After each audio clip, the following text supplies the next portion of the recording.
sharing today and what it means that, what the church teaches. We want you to be able to ask questions today. We won't want you to leave with anything unanswered. It's kind of a crazy world right now, and you'll hear all kinds of strange things. I remember, people say like men are women, women are men. There's no difference between the two, and just things like that. And I'd be like, well, have you ever looked in a mirror? There's some differences. And later throughout the day, you're going to see it about our sexuality, everything. That there's beautiful, wonderful, complementary differences between men and women. So I just want you to be open to that, okay? I want you to have fun. We need to laugh sometimes, but when the talks happen, don't try to be entertained. Enter in, fight, do everything you can.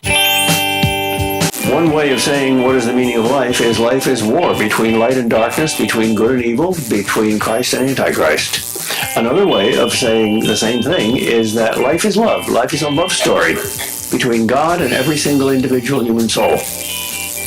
Those are two aspects of the same story. If you forget either half, it's incomplete. When light meets darkness, what happens? Suppose there's a lot of darkness and just a little bit of light. Suppose this whole room is totally dark, and there's an electrical blackout, and it's midnight, and there's no light of any kind in this room, and somebody strikes a single match. Does the great darkness put out that little light? Not at all. Just the opposite. The light always puts out the darkness. Truth eventually always triumphs over error. Only saints can save the world. What's a saint? A saint is what God designed you to be. A saint is what you are going to be in heaven. And the definition of a saint is very clear in the Bible. A saint is somebody who loves God with his whole heart and soul and mind and strength. And the neighbor is a self. Are you starting to see the significance of the body? So the body reveals the complete person. Let's not forget that the body reveals the complete person. If we have the eyes to see, and let me say this, if you see a body, that means you see a person. And St. John Paul said, the only proper response to a person is love. Now let's talk about the sacrament vision of marriage. Every sacrament is going to have a visible sign and an invisible reality. All of our 7 sacraments have visible signs and they point to a deeper reality. What about marriage? When a husband and wife come together freely, fully, faithfully, and fruitfully, check this out. It's like a union within a union. We've talked, first of all, about marriage imaging God. Because of the giving and the receiving and openness to others. And guess what in marital love the openness of others means? Mostly means to be open to children and then raising them to understand who they are. Basing itself on sacred scripture, which presents homosexual acts as acts of great depravity, tradition has always declared that homosexual acts are intrinsically disordered. Now, that sounds like harsh language.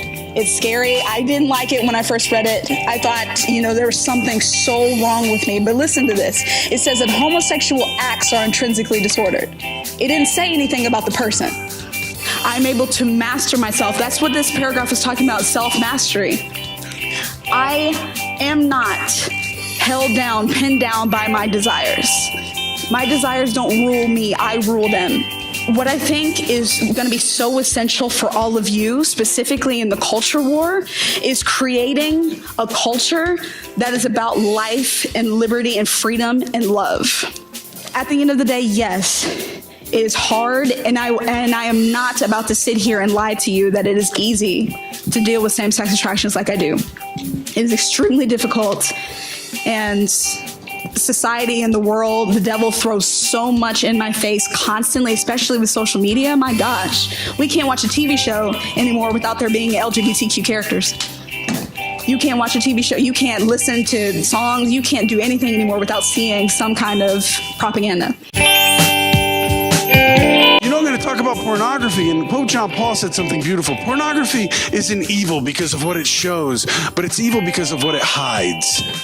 It doesn't reveal the true dignity of the human person. I'm not sure if you're aware of this, but looking at porn actually has a physiological effect on your brain. I don't know if you're aware of this, but it rewires your brain and gives you the same stimulation that you would get as if you were doing heroin.